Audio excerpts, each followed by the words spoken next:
Welcome to another episode of the Business Spotlight Series. My name is Nate Woods. I'm a senior partner here at Action Coach Peachtree. Today, I have Brian Sapp, the partner and technical director of Truffles Vein Specialists, as my guest. We're going to talk a little bit about his business, his journey to business ownership, some challenges he's faced, how he overcame them, and give you some insight in what it's really like to run his business. If it's your first time on the channel, make sure to like and subscribe to get notifications when we drop new conversations like this. Brian, welcome. Thank you so much for being here today. If you would, just introduce yourself, give us a brief overview about you and your business. Sure. Well, first, I want to thank you for having me. I've been living in this community for about 20 years. I live in Noonan, but practice in the area. I've been doing vascular ultrasound for 28 years. And I've taught over about 250 trainings all over the country and internationally. I teach for Philips Ultrasound.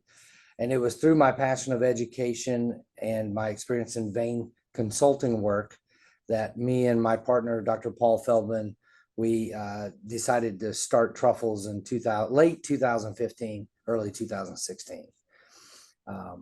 From that, we started really honestly out of a single room in his med spa. And most people in Fayetteville and Fayette County know of Truffles Med Spa. We started out of that single room with zero debt, and we purposely grew really slow at first.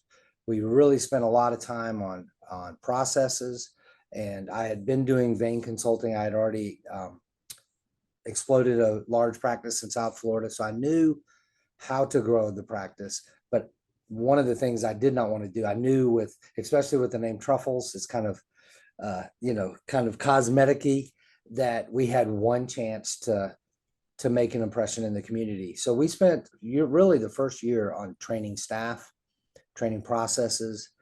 And then when we went live and started advertising, we've really kicked butt for the last 6 years. We've done really well.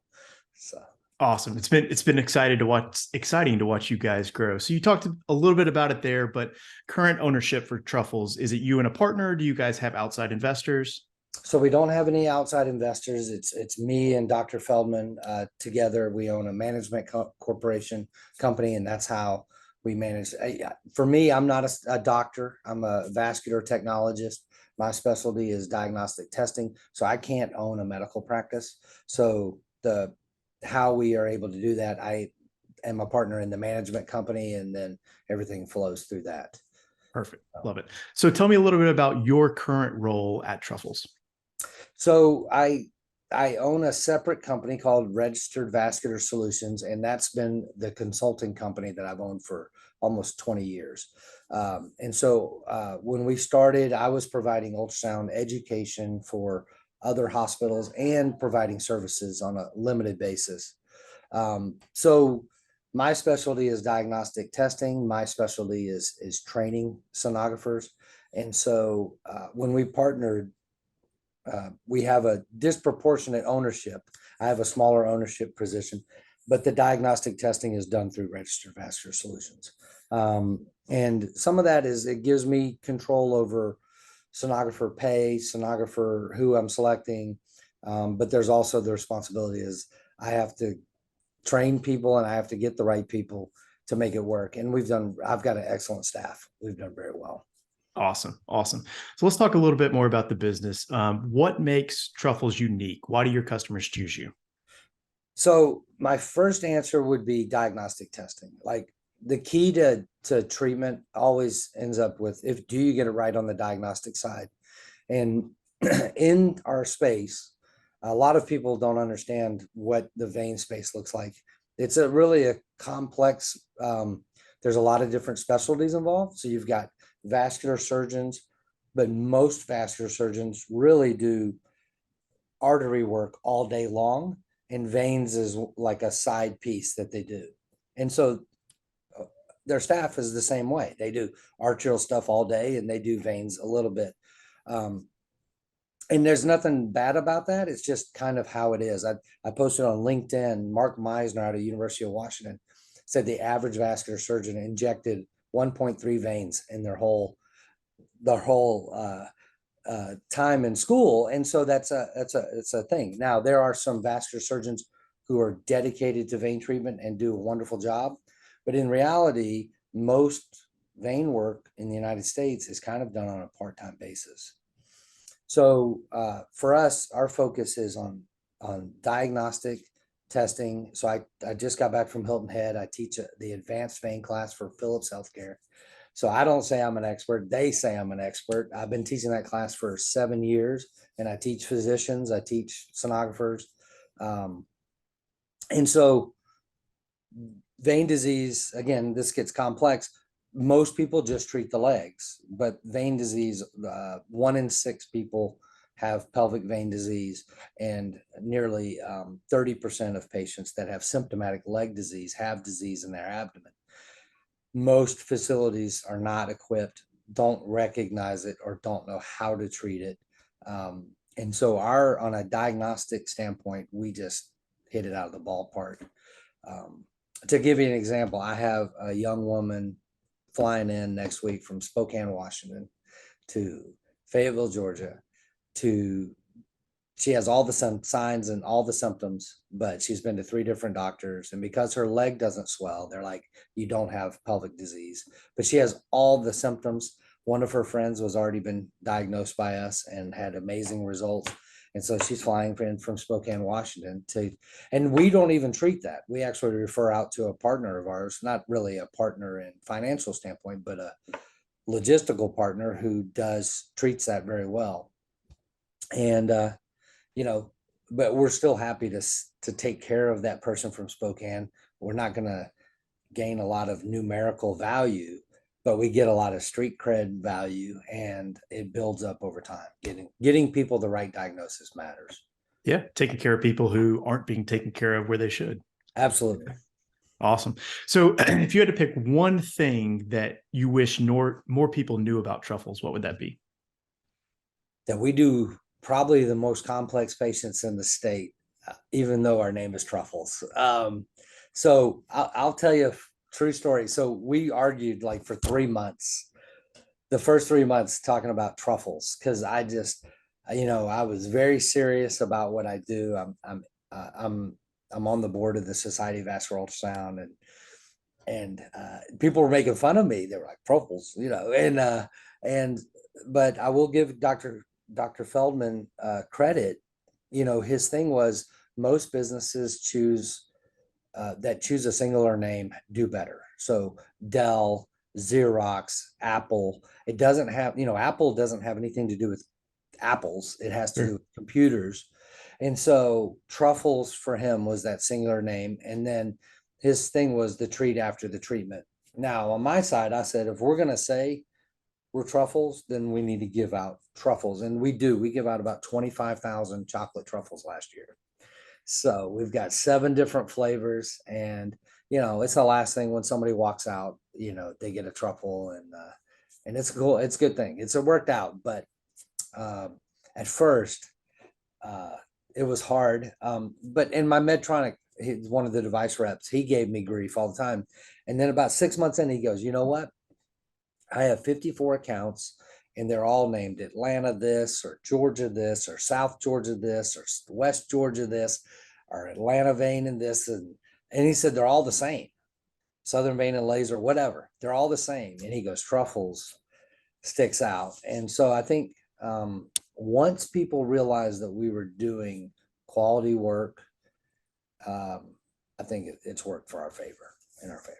Yeah, that's a great example with the chocolate truffles, though, because we always talk about our clients, have something that wows your clients, even if it's like something small and minuscule. But I'm sure that when people walk out and get their little truffle at the end of their appointment, they're like, it puts a smile on their face, like something different. It does. Now I'll tell you, funny story. I know we don't have a lot of time, but a funny story. Like when we first started, this young patient, she wasn't young, she was probably middle-aged, maybe 50 years old.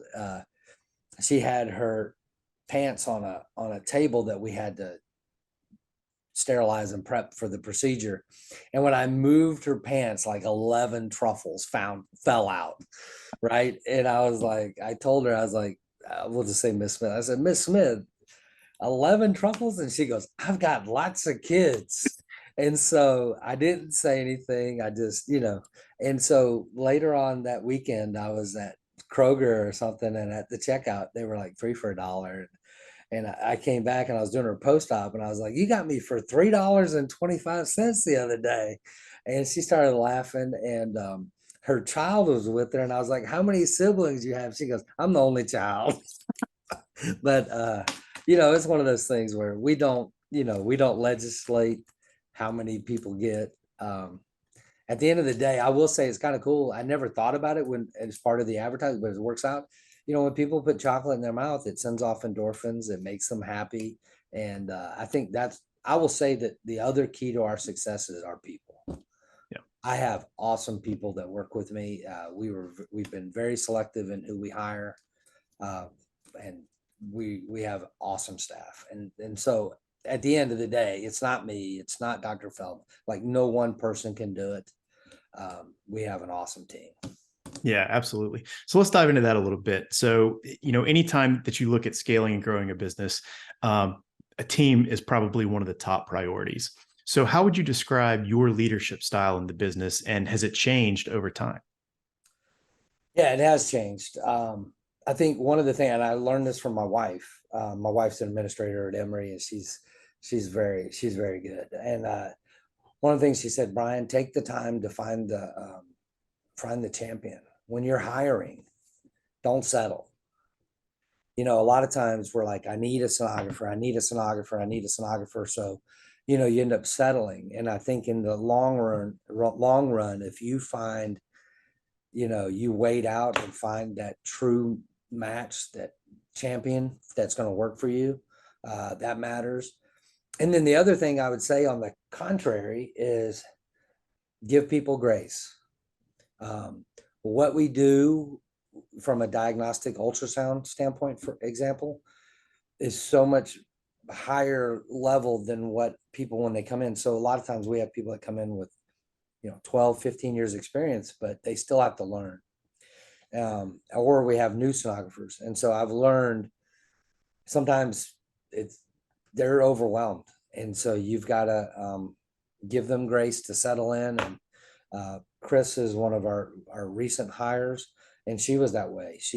I moved her from New Jersey or Pennsylvania, and it was her first job out of school. I actually hired her because she seeked me out, and she was like, I graduate in 3 months. This is what I want to do. I'd like to come work for you. And I flew her down, I had some reservations because she was young and fresh out of school, and she struggled for the first 6 weeks. But I said, just give her some grace and and I had a talk with her, and we talked about things. And it was like a week or two later, like it finally kicked in, and she's been awesome since. So I think there's two parts: hire rock stars, but also give people grace, let them grow into their job. Yeah, absolutely. So give the other business owners out there some help that don't have their all-stars come seek them out. What's been your approach to hiring and retaining great team members? So we do things differently. The model, most organizations will try to, so I'll give you an example. I just hired a sonographer from that has 21 years experience, all with the same organization. And while she was interviewing, I talked to her about her salary, and she told me, and I could tell she was almost a little embarrassed. And I could have used her low number of where she's at to kind of just barely give her a couple dollars more and bring her in. But I didn't. We have a scale for what we pay our people based on their abilities to do. And so the pay difference was so significant that when she went back to her employer and put in the notice, they were like, we can't match this because we'd have to change our whole scale. And they're one of the biggest people in Atlanta, but they underpay all their employees. The other thing is, like, I hired another sonographer, and the market has changed for sonographers in the last year and a half. The demand is super high. So I increased 7 other people that had been loyal to me. I was not going to bring her over them. They had the same thing. And so, they didn't ask me for the money. And I think that goes a long ways. And the other thing is I invest in their education. So I do a lot of things outside the box, but in the long run, they cost less than having to replace somebody. Absolutely. To keep them happy, and they do good for me. But a lot of people don't think that way. They really don't. They're kind of like trying to squeeze, the lemon out of, all the juice out of all the lemons. And sometimes there's times when you have to do that, but we've done very good with it. Does me no good to lose somebody of high value to my organization over a couple of dollars. Yeah, absolutely. Absolutely. So before I get to my final question of the day, what's the best way for other people to learn more about you or about Truffles? What's the best way to get in touch? Yeah. So as far as me, you can find my information anywhere. I'm on LinkedIn. I also have a podcast called the Hey Mufrier podcast. And so it was, I had to suspend it a little while, but it's going to be ramped up again. Last year, I think it was 87th percentile in all medical podcasts. So we talk about a lot of veins and stuff. But also trufflesveinspecialists.com. You can go to the website. And again, I'm on LinkedIn. And then if you want to call the office to make an appointment, we have 4 locations in Atlanta. We have Fayetteville, Noonan, Carrollton, and McDonough. The number is 678-833-1444. And look at our reviews. I think that's probably the other thing that I'm happiest about is we've been in business for 7 years. And this is okay. I got a second to talk about? Yeah, business? Go for it. Go for it. So I think it's very important when you're selecting somebody to do business with, you should look at their reviews, but also look at how long they've been in business and how long their reviews go back. And I'll tell you why, because we've been in business 7 years. Our reviews go back to late 2015. We've got I think in Fayetteville, we've got over 350 reviews. We have 5-star rating. Now, I'm not saying every patient is a 5, but overall, we've gotten really good reputation. But you'll see other people that have been in business for 20 years and their reviews are 6 months old. That tells you that they're scrubbing their reviews, changing their Google pages. And so I think that's one of the things I'm proud about is the fact that's perfect. It's a great teaching point too. So, if you're a new business starting out, make sure that you're getting those reviews from the beginning. Don't wait until you've been in business for 10 years and try and load everything up at the end to generate more business. Yep. And when you get a bad review, you know what? Sometimes they're right. We had the first 3-star review we ever got, hurt my heart, but it was a guy, and absolutely, he 100% was correct. We had made a mistake. Somebody had mixed up the charts, and he got left in the waiting room for like an hour, and he was legit. He had a legitimate beef. And the next time he came in, I don't even think he sat down, and we pulled him back, and he goes, "Why are y'all?" But the thing is, we corrected it, and we acknowledged we were wrong. We're going to fix it. And I think that's the way I look at it. I don't get mad at patients if they have a bad experience. It's their experience. It's my job to make it a good experience. So. Yeah, as much as we want every client or every patient to have the perfect experience every time, it's never going to happen. And sometimes it's about how you can recover from that and improve your process to make sure it doesn't happen again. Absolutely. Awesome. Well, hey, my last question for you today is simple. So what most inspires you as you continue to move forward with the business? So for me, it's the patient in front of me. It always has been. To me, I get excited about if I can change somebody's future health-wise, if I can give them comfort. I really am focused on the person in front of me. And I think as long as I do that, my business is fine. Awesome. Business takes care of itself. So. Absolutely. Absolutely. Right. Brian, thank you so much for joining me today. It's been great to hear about your story and learn from you. Thank you again. I appreciate it. Thank you for having me. Look forward to hearing your other episodes.